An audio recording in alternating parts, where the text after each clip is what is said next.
Good morning. I hope y'all able to hear me better with my headset on. Good morning. My name is Eddie Johnson, and I've been professionally performing automotive detailing ever since 1980.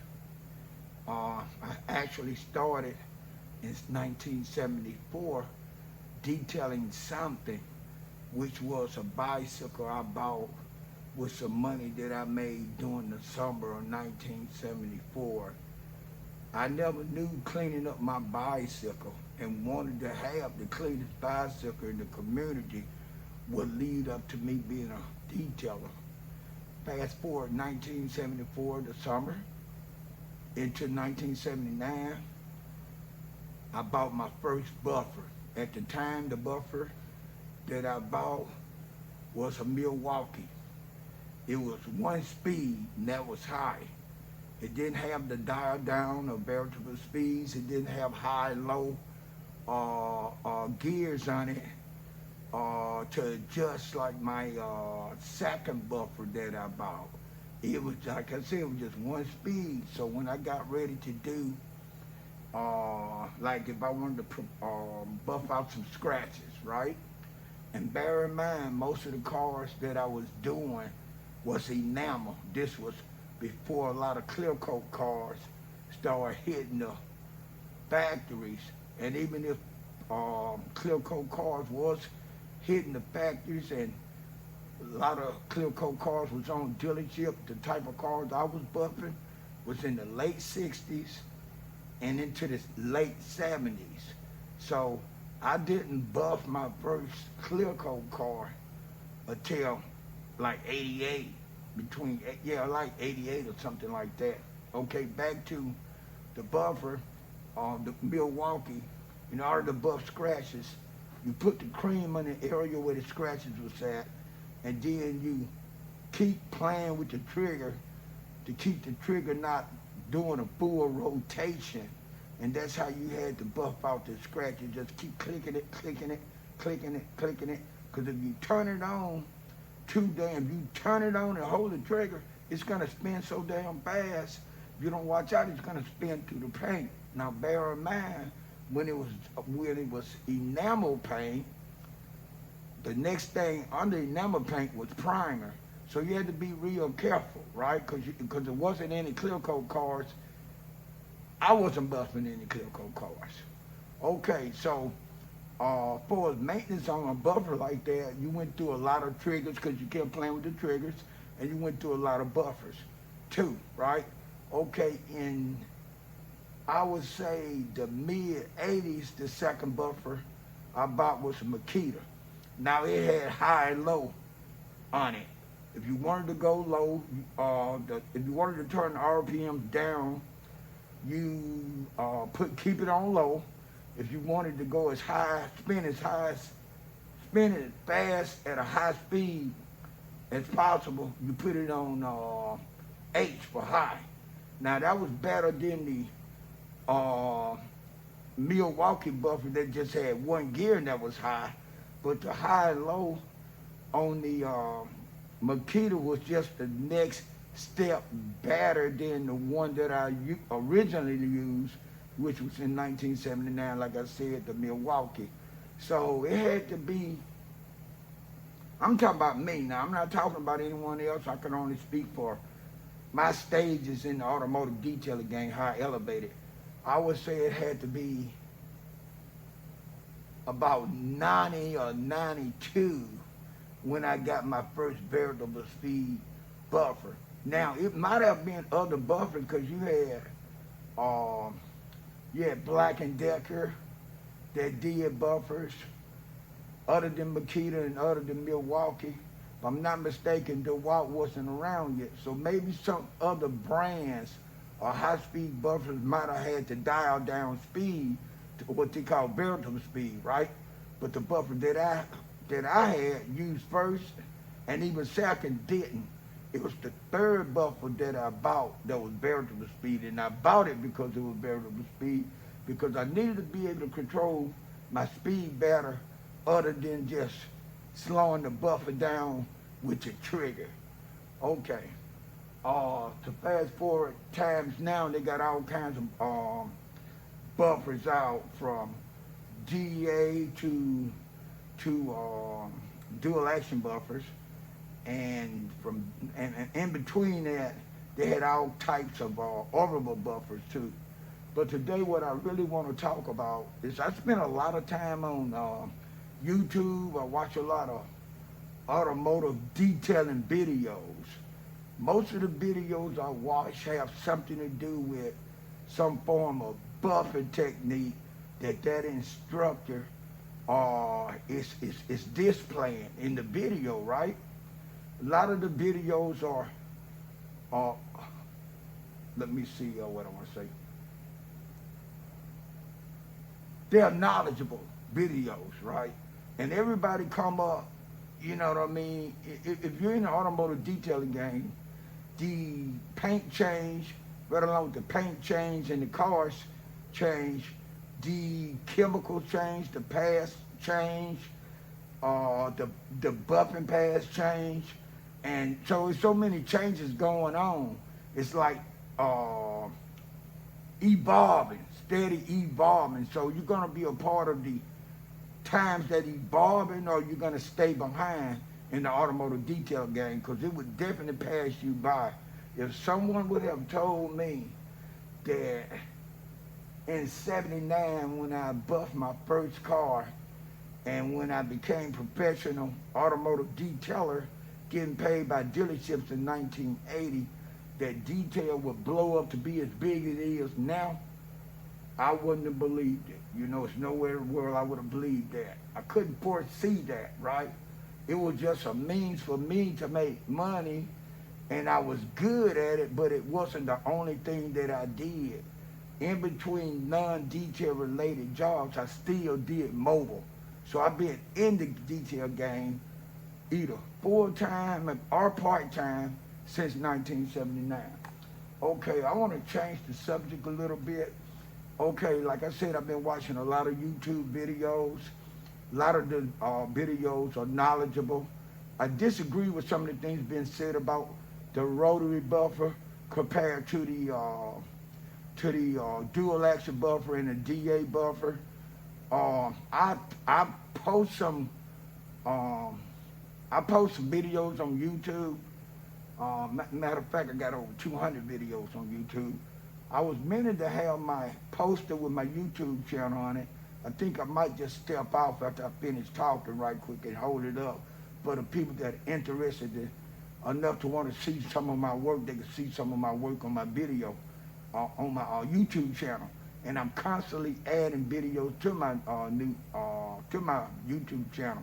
Bear in mind, I work at a dealership 5 days a week. Over 90% of the cars that you see me working on, somewhere down the line is either a dealership car or maybe an employee car. I don't do mobiles as much as I was doing mobiles, but I'm planning on doing more mobiles next year. I have already started to buy enough equipment to get myself set up for mobile.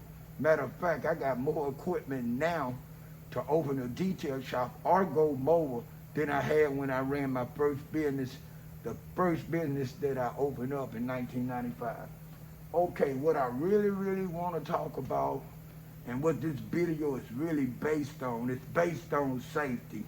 Now, all the videos that I have seen on YouTube, and I haven't seen them all, it's thousands of automotive detailing videos for beginners and pros.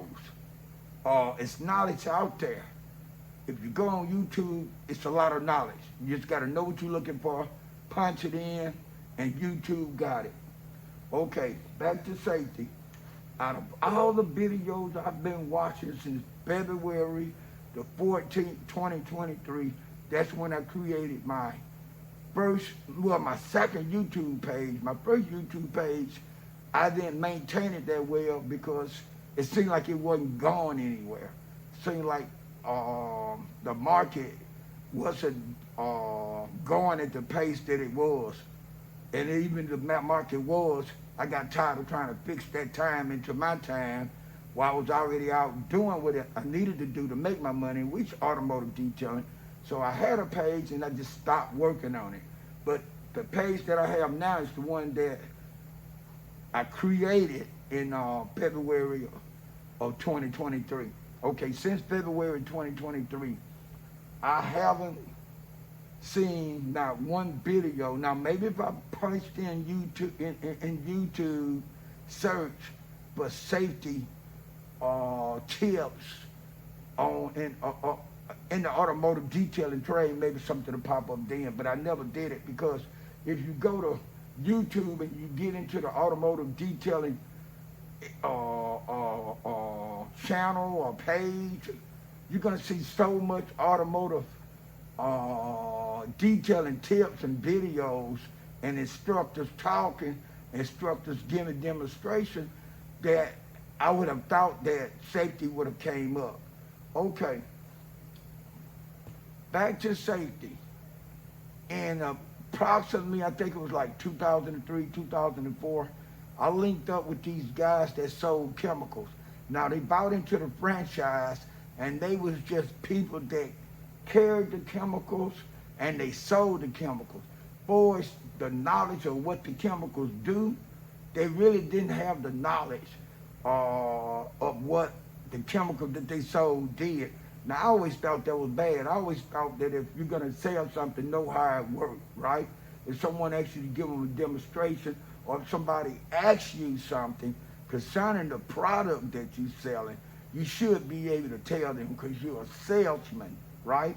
But for whatever reason, these guys wanted to run the business and they didn't really want to know about the chemicals that they sold. So they started hitting Olympia, Washington, which is south of Seattle, Washington. It was what they call an auto row, where a lot of new car automotive dealerships were located. So when they got ready to go out there in search of new accounts, they called me on the phone and asked me would I be willing to ride with them every Saturday, or every Saturday they got something set up to go talk to a service manager or whoever ran that dealership about getting their chemicals into that particular dealership. Would I be interested in going?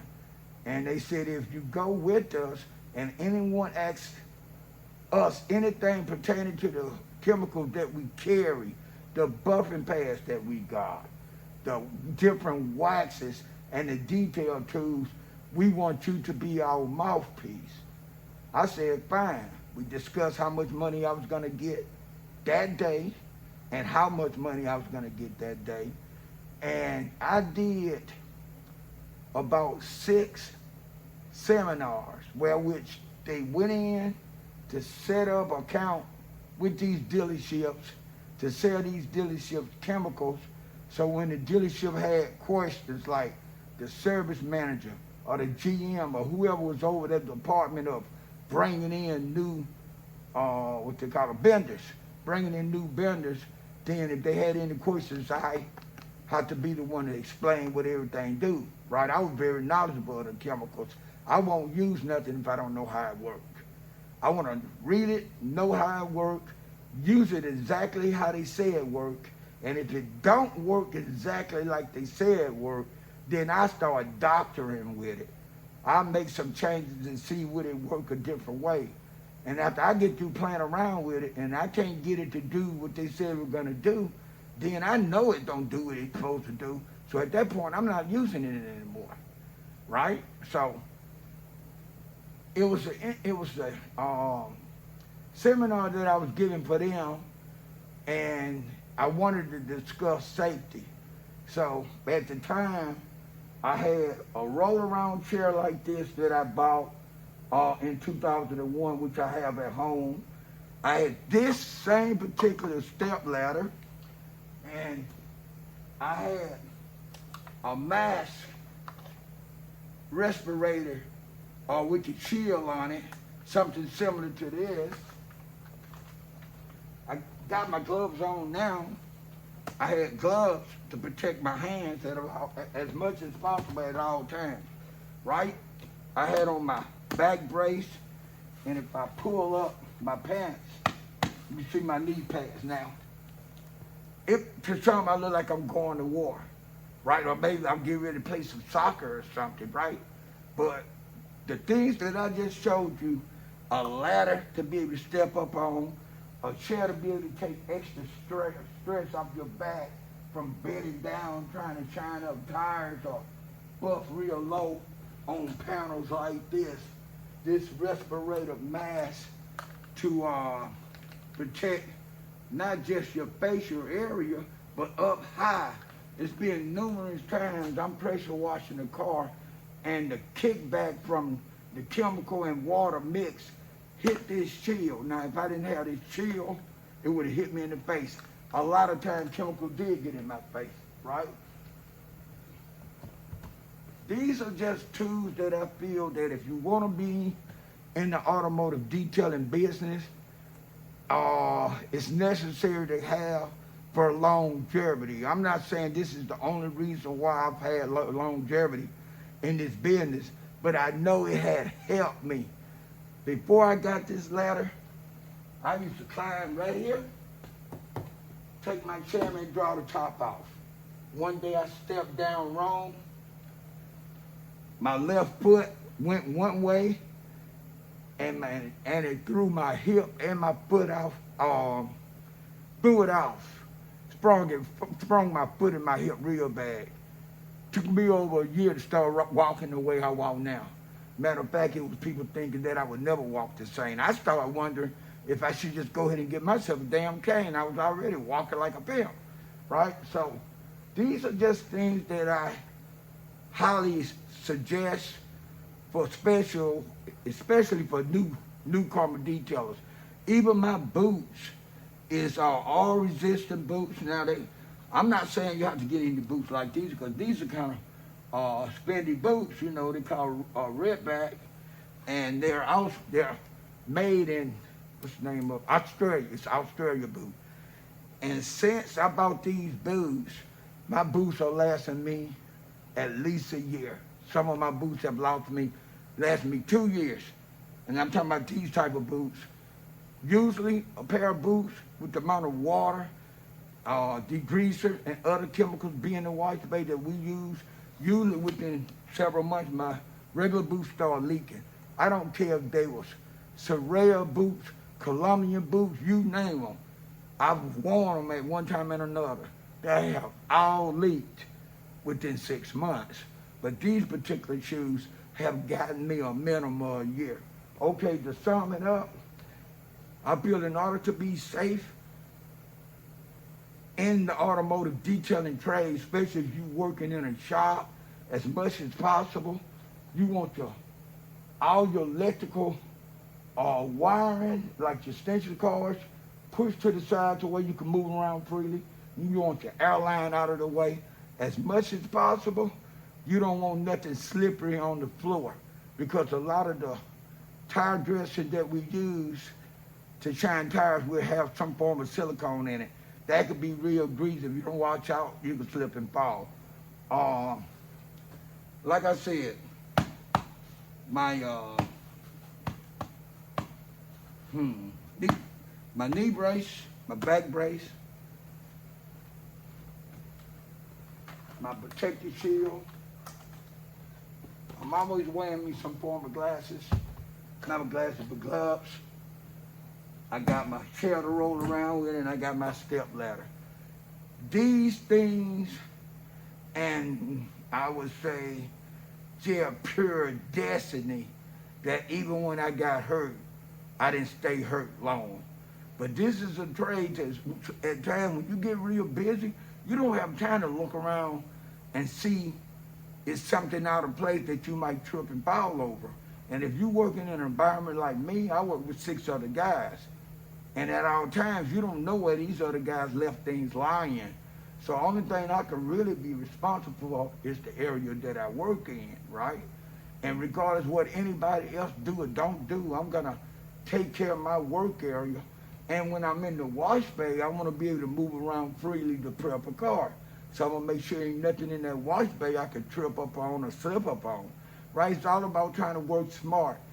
And The dealership that I gave that safety seminar about to, the GM of the store said that, everything you said was good.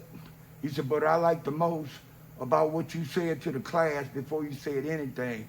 You talked about safety, how to try to prevent accidents happening to you, because of the employees that get hurt on the job and at home getting L&I is no good to us. So you mentioning safeties to the younger guys, hopefully somebody will listen and they'll try their best not to be hurt to where they'll be sidelined and they can't work, because if they can't work, they're no good to us.